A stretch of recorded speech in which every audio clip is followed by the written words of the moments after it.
कथी के चटैया पापा बिछले बाड़ा हमके बैठले बाड़ा हो। कथी के चटैया पापा बिछले बाड़ा हमके बैठले बाड़ा हो।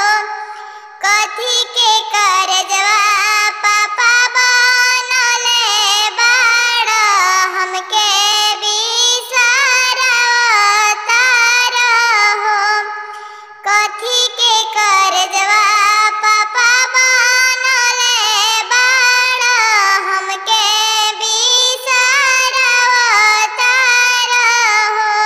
कुश के चटैया बेटी बिछले बानी तोके बैठले बानी हो।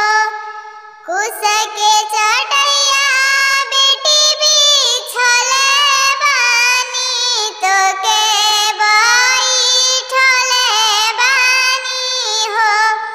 पत्थर के करजवा बेटी हो बनले बानी तोहा के बिसरवतानी हो। पत्थर के